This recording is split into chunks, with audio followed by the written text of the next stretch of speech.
प्रिय प्रशिक्षणार्थियों, आप सभी को नववर्ष की हार्दिक शुभकामनाएं एवं नववर्ष 2021 आप सभी को एवं आपके परिवार को मंगलमय हो।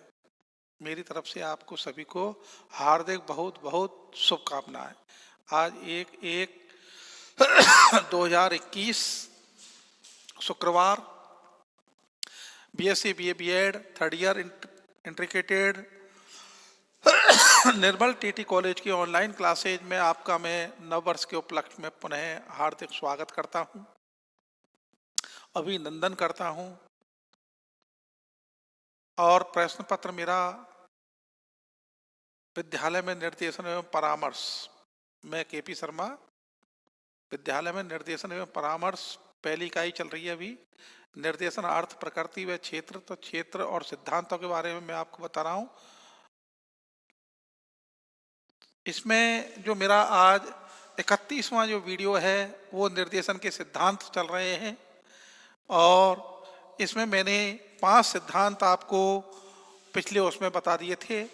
छठा सिद्धांत है, इसके बारे में मैं आपसे चर्चा करता हूं, आपको समझाता हूं। देखिए, इसमें निर्देशन में लिख रहा है व्यक्ति में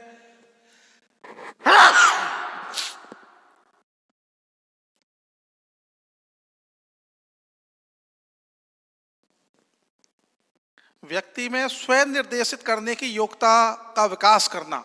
स्वयं निर्देशित, व्यक्ति को निर्देशन की आवश्यकता ही कम हो, आवश्यकता तो सबको है, लेकिन स्वयं निर्देशित करने की योग्यता का विकास करना, ये निर्देशन का एक सिद्धांत है छठे नंबर का, जिसमें व्यक्ति के लिए स्वयं निर्देशित करना, अपने आप को, खुद को ही उसकी प्रगति के लिए, व्यक्ति की प्रगति के लिए और दिशा में आगे बढ़ने के लिए, अग्रसित होने के लिए, प्रगति हर व्यक्ति करता है प्रगति, और प्रगति करे और उसे अनेक प्रकार की जो समस्याएं हैं उनका सामना भी करना पड़ता है। व्यक्ति के सामने अनेक प्रकार की जो समस्याएं हैं, इन समस्याओं का सामना भी करना पड़ता है।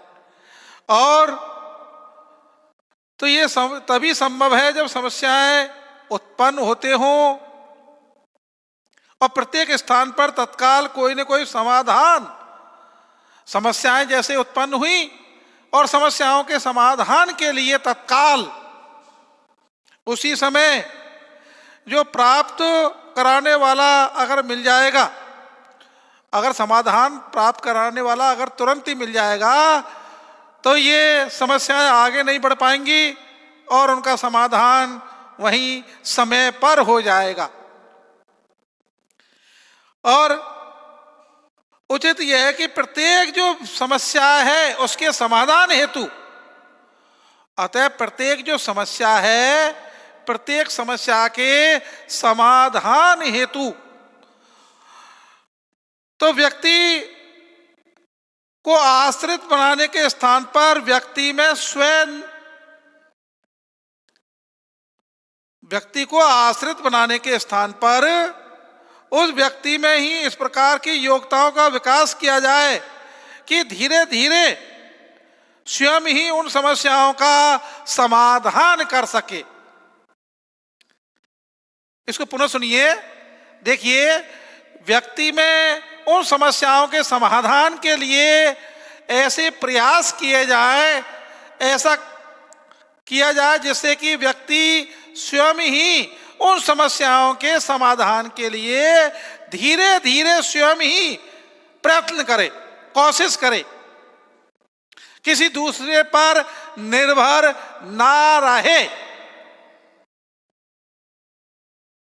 इसके लिए व्यक्ति को स्वयं निर्देशन की आवश्यकता होती है कि स्वयं निर्देशित हो, धीरे धीरे स्वयं ही उन समस्याओं का क्या करे, समाधान करे, किसी दूसरे की ओर न ताके। और यही कारण है कि निर्देशन को समस्या समाधान की जो प्रक्रिया है, निर्देशन के समस्या समाधान की जो भी प्रक्रिया है, इसको स्वयं ही ऐसी कोई परिभाषाएं नहीं है, लेकिन उनके स्थान पर ऐसी कुछ प्रक्रियाएं स्वीकार किया जाना आवश्यक है, जिसके माध्यम से ऐसी वो स्वीकार किया जाना आवश्यक है जिससे उन व्यक्तियों में स्वयं ही समस्या समाधान करने के लिए उनमें सक्षमता आए, उनमें हिम्मत आए, वो निराश न हो और स्वयं ही उनको स्वीकार करना चाहिए कि व्यक्ति स्वयं निर्देशित करने में, व्यक्ति स्वयं निर्देशित करने के योग्य बनाया जाए, वो स्वयं निर्देशित करने के योग्य बनाया जाना चाहिए एक अच्छे निर्देशन के माध्यम से। और निर्देशन के माध्यम से यह भी प्रयास किया जाना चाहिए कि व्यक्ति में, निर्देशन के माध्यम से यह भी प्रयास किए जाने चाहिए कि व्यक्ति में जो भी उसकी योग्यता का विकास हो और अपनी विवेक शक्ति से योग्यता का विकास हो और अपनी जो विवेक शक्ति है उसके आधार पर उचित एवं अनुचित, उसके आधार पर उचित एवं अनुचित के मध्य निर्णय लेने में सक्षम हो सके, उचित और अनुचित का निर्णय लेने में सक्षम हो सके, ऐसे प्रयास किए जाएं स्वयं प्रेरित निर्देशन के अंदर। और इस प्रक्रिया में निरंतर ही निर्देशन प्राप्त करने वाले किसी भी समस्या समाधान, इस प्रक्रिया में निरंतर लगातार निर्देशित करने वाली प्रक्रिया में जो समस्या समाधान है उसको थोपने के स्थान पर, थोपने के जबरदस्ती उस पर स्थान पर उसको निर्देशित किया जाए, उसको निर्देशन जो प्राप्त करता है उसको इतना योग्य बनाया जाए कि वह समस्या खोजने के सक्षम, वह समस्या खोजने की क्षमता एवं स्वयं निपुणता का विकास हो, स्वयं निपुण हो, उस समस्या को, समस्या समाधान के लिए खुद ही निपुण होना चाहिए। स्वयं निपुणता, स्वयं निपुणता का विकास होना चाहिए निर्देशन के माध्यम से। एक विद्वान हुए हैं लेस्टर डी क्रो और एलिस क्रो, और आपने सुना होगा क्रो एंड क्रो, सरनेम है ये। इन्होंने भी निर्देशन से तात्पर्य निर्देशन देना ही नहीं है, बल्कि व्यक्ति का दृष्टिकोण दूसरे पर थोपना भी नहीं है। इन्होंने ये बताया है कि व्यक्ति के अंदर निर्देशन देना भी नहीं है और निर्देशन थोपना भी नहीं है। दूसरे व्यक्ति के लिए स्वयं निर्णय की अपेक्षा स्वयं निर्णय करना, दूसरे के निर्णय के बजाय खुद ही स्वयं निर्णय करना और न ही दूसरे के जीवन को बोझ होना है, न ही किसी दूसरे के जीवन को बोझ समझना है या बोझ होना है। और इसके विपरीत योग और सुप्रशिक्षित, इसके विपरीत सुयोग और प्रशिक्षित व्यक्तियों के द्वारा दूसरे व्यक्तियों को, चाहे उनकी आयु कितनी भी हो, क्योंकि निर्देशन जीवन पर्यंत चलने वाली प्रक्रिया है। इसमें कोई आयु का कोई लिमिटेशन नहीं है। अपनी जीवन क्रियाओं को स्वयं संगठित करने, अपनी जो जीवन की क्रियाएं हैं इन क्रियाओं को स्वयं संगठित करने और अपनी निजी दृष्टिकोण विकसित करने और अपना निजी दृष्टिकोण सोच विचार विकसित करने और अपने निर्णय स्वयं ले सकने और अपने निर्णय स्वयं ले सकने तथा अपना भार अपने आप वहन करने में सहायता करना ही वास्तविक निर्देशन है। इसको दोबारा सुनना, बहुत अच्छी अपने विचार रखे हैं इन्होंने।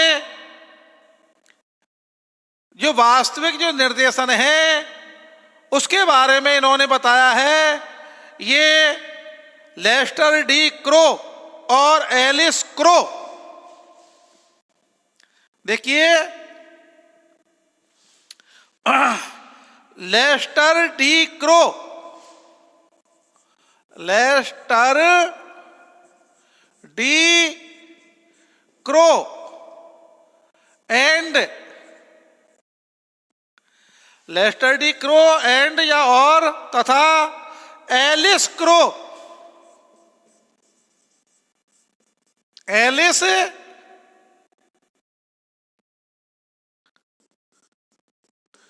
क्रो, ये दो व्यक्ति हैं।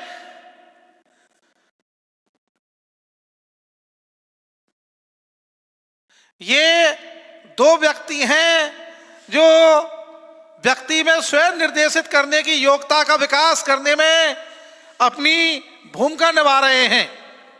तो इनके विचार क्या हैं, इन विचारों के बारे में मैं आपको अवगत करवा रहा हूं। देखिए, व्यक्ति में स्वयं निर्देशित करने की योग्यता का विकास करना, इसमें Lester D Crow and Alice Crow इन्होंने अपने विचार रखे हैं। लिखना तो बड़ा मुश्किल है लेकिन मैं आपको समझा रहा हूं। तो देखिए, इन्होंने निर्देशन से तात्पर्य बताया है। इन दोनों विद्वानों ने निर्देशन से तात्पर्य बताया है कि निर्देशन देना ही नहीं है, निर्देशन व्यक्ति के लिए देना ही नहीं है। एक व्यक्ति का दृष्टिकोण दूसरे पर थोपना भी नहीं है। निर्देशन कोई देने की वस्तु नहीं है और निर्देशन किसी दूसरे व्यक्ति पर थोपना भी नहीं है जबरदस्ती। और दूसरे व्यक्ति के लिए स्वयं निर्णय लेने, दूसरे व्यक्ति के लिए स्वयं निर्णय लेने की अपेक्षा स्वयं ही निर्णय करना नहीं है। स्वयं ही निर्णय नहीं कर सकता दूसरे व्यक्ति को कि वो अपना निर्णय किसी से करवाए। स्वयं निर्णय करे, खुद निर्णय करे और नहीं दूसरे के जीवन का बोझ ढोना है और नहीं किसी दूसरे व्यक्ति का के जीवन का क्या है, बोझ ढोना है, यह भी नहीं है। इसके विपरीत योग्य, क्वालिफाइड एवं सुप्रशिक्षित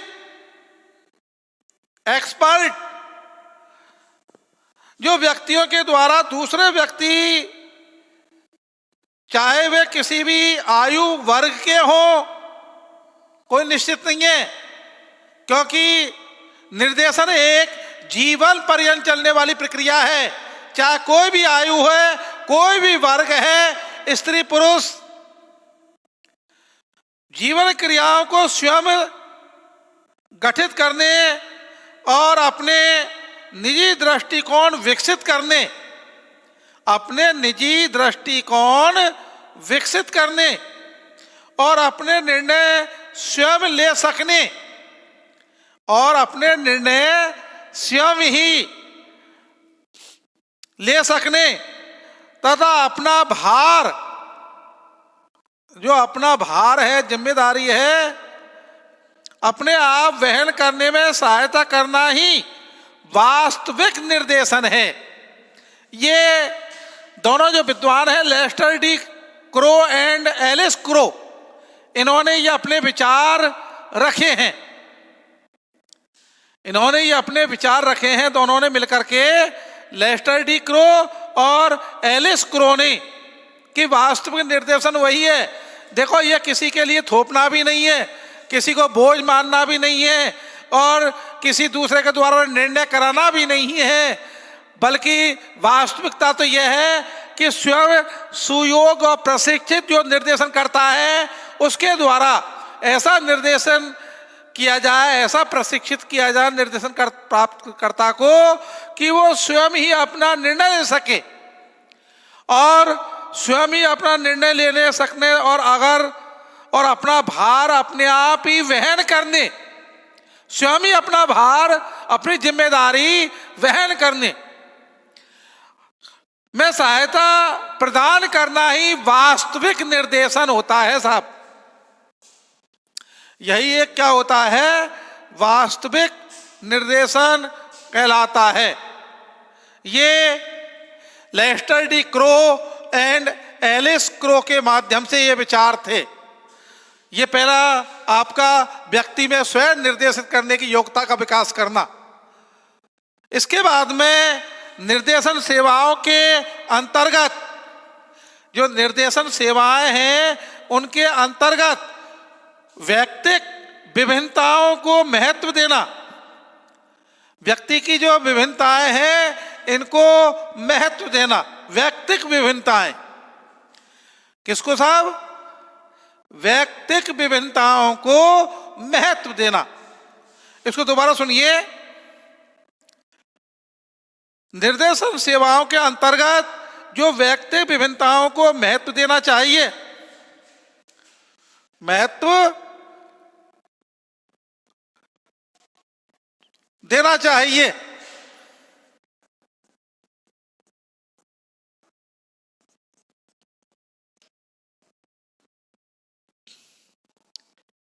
इसके बाद में देखिए, प्रत्येक व्यक्ति किसी न किसी रूप में एक दूसरे से भिन्न होता है, समान नहीं होते हैं।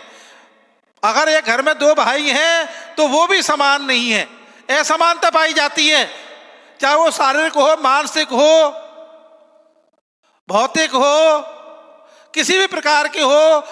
एक दूसरे व्यक्ति समान नहीं होते। हाँ, लक्ष्य उनके समान हो सकते हैं, लेकिन प्रत्येक व्यक्ति में विभिन्नताएं पाई जाती हैं, समानता नहीं होती है।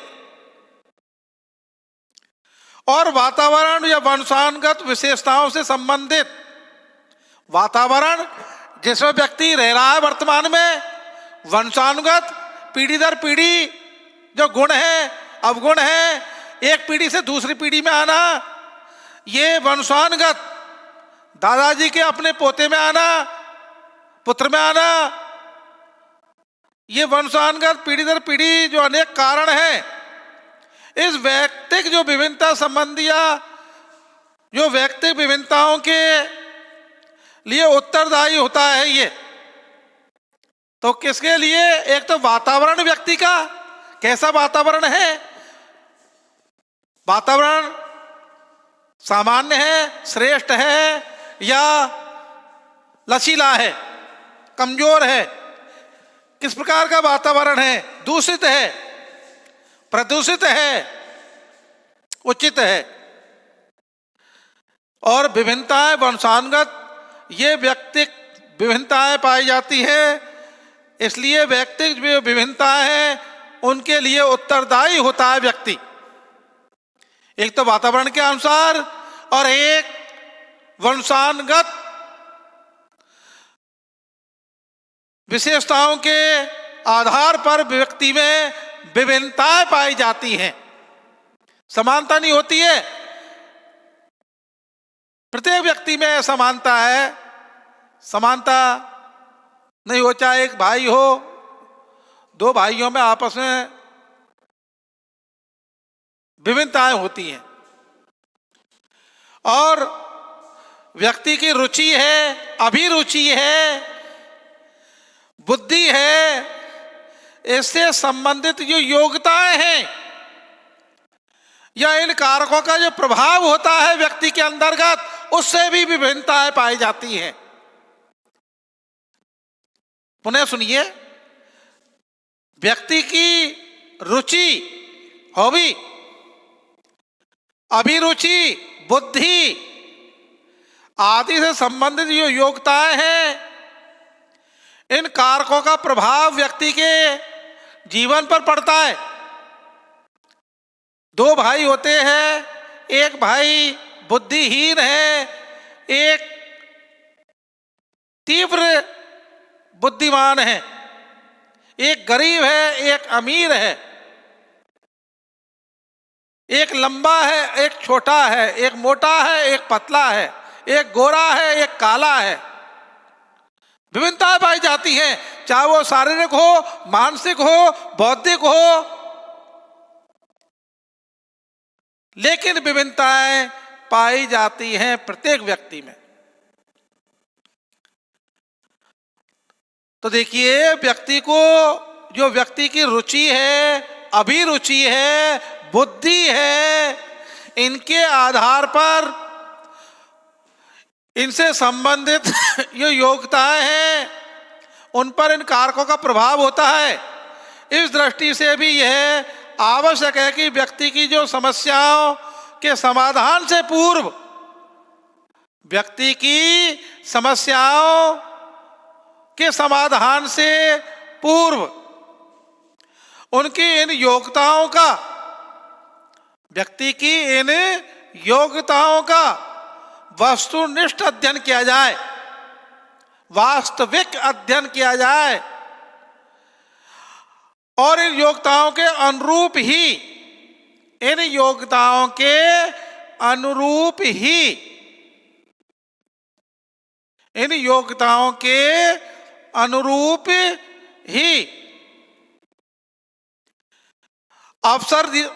अवसरों की दिशा, चांस, अवसरों की दिशा में ही उन्हें प्रेरित किया जाए। अवसरों की दिशा में ही उनको क्या किया जाए? प्रेरित किया जाए। और ऐसा न कर पाने पर दुष्परिणाम यह होता है, अगर ऐसा नहीं कर पाते हैं, व्यक्ति की रुचि, अभिरुचि, उनकी योग्यताओं के आधार पर और उस योग्यताओं के अनुरूप अवसरों में दिशा में उसे प्रेरित किया गया है तो ठीक है, नहीं तो इसके दुष्परिणाम ये होते हैं। क्या होते हैं साहब? कि व्यक्ति प्राप्त अवसरों का समुचित लाभ तो स्वयं न कर पाता है, व्यक्ति जो उसको लाभ हैं वो मिल रहे हैं, उनको समुचित नहीं ले पाता है। इसलिए इन अवसरों के माध्यम से दूसरों के लिए भी कुछ कर पाना, और नहीं कुछ दूसरों के लिए कर पाता है, नहीं स्वयं के लिए कर पाता है।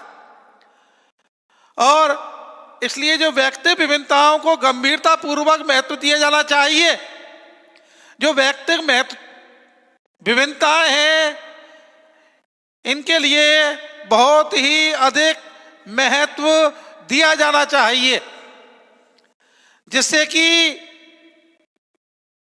इनको गंभीरता से माना जाए। इसीलिए व्यक्ति की जो विभिन्नताएं हैं, इनको गंभीरता पूर्वक महत्व दिया जाना चाहिए। और यह किसी भी राष्ट्र या देश की प्रगति के लिए एक अनिवार्य आवश्यकता है कि प्रत्येक व्यक्ति के लिए महत्व दिया जाना चाहिए, और व्यक्ति जो विभिन्नताएं हैं इसके आधार पर उसकी योग्यताओं और उसकी अभिरुचि और रुचियों और बुद्धि के आधार पर इसलिए यह किसी भी राष्ट्र या देश की प्रगति के लिए एक अनिवार्य आवश्यकता है। मनोवैज्ञानिकों द्वारा जो निर्मित अनेक परीक्षण इस उद्देश्य की पूर्ति में विशेष सहायक हो सकते हैं। देखिए, जो मनोवैज्ञानिक हैं उनके द्वारा निर्मित अनेक परीक्षण हैं, अनेक क्या है, परीक्षण हैं, इस उद्देश्य की पूर्ति में विशेष ही सहायक हो सकते हैं। विशेष ही क्या हो सकते हैं, सहायक हो सकते हैं ये। इसलिए ये भी आवश्यक है, इसलिए ये भी क्या है, आवश्यक है।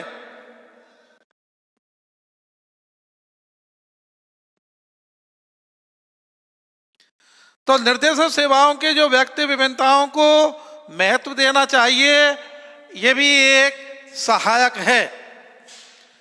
इसको देखो पुनः समझो, इसको बाद में ले लेंगे। चाहे निर्देशन सेवाओं के अंतर्गत व्यक्ति विभिन्नताओं को महत्व देना चाहिए, और वो महत्व कैसे देना चाहिए इसके बारे में पुनः एक बार और सुन लें आप। प्रत्येक व्यक्ति किसी न किसी रूप में एक दूसरे से क्या होता है साहब, अलग भिन्न होता है, अलग अलग होता है, अंतर होता है। अब ये क्यों होता है? क्योंकि व्यक्ति के वातावरण के आधार पर उसके जो वंशानुगत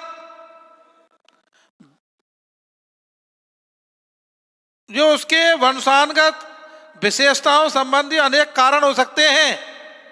इस व्यक्तिक जो विभिन्नताओं के लिए व्यक्ति जो विभिन्नताएं हैं वो व्यक्ति के लिए क्या होती हैं, उत्तरदायी होता है। व्यक्ति की रुचि है, अभिरुचि है, बुद्धि लब्धि है, इससे संबंधित योग्यताओं पर इन कारकों का प्रभाव पड़ता है। कौन से कारक? रुचि, अभिरुचि, बुद्धि, ये कारक है व्यक्ति के। और इस दृष्टि से यह आवश्यक है कि व्यक्ति की जो समस्याएं हैं, इसलिए यह आवश्यक है कि व्यक्ति की जो भी समस्याएं हैं उन समस्याओं का समाधान करने से पूर्ण उनकी इन योग्यताओं का वास्तविक अध्ययन किया जाए और योग्यताओं के अनुरूप अवसरों की दिशा में ही उसे प्रेरित किया जाए। अवसरों की दिशा में ही उसके लिए क्या किया जाए? प्रेरित किया जाए। प्रेरित करने के बाद में ही उस व्यक्ति की जो रुचि है, अभिरुचि है, उनको प्रेरित करने के बाद में ही उनको आगे बढ़ाया जाए। इसीलिए इस दृष्टि से आवश्यक है कि व्यक्ति की जो समस्याओं का समाधान करने से पूर्व उसकी योग्यता वस्तुनिष्ठ अध्ययन किया जाए और उनकी उन योग्यताओं के अनुरूप अवसर दिया जाए और उसे प्रेरित किया जाए। ऐसा नहीं कर पाने का जो दुष्परिणाम पर यह बल दिया जाए और व्यक्ति प्राप्त इन समुचित लाभ तो स्वयं उठा पाते हैं, लेकिन इसके माध्यम से दूसरे के लिए भी कुछ कर पाना कठिन है। स्वयं भी लाभ नहीं ले पाते हैं और दूसरे के लिए भी कठिन होते हैं। इसलिए यह भी एक संभव है। इन व्यक्ति विभिन्नताओं को गंभीरतापूर्वक महत्व दिया जाना चाहिए और यह किसी न किसी राष्ट्र की प्रगति के लिए एक अनिवार्य आवश्यकता है। और मनोवैज्ञानिकों द्वारा निर्मित अनेक जो परीक्षण हैं उनके उद्देश्य की पूर्ति में विशेष सहायक हैं। प्रिय प्रशिक्षणार्थियों, मैं मेरे इसको यहीं विराम देता हूं और आपके लिए पुनः धन्यवाद।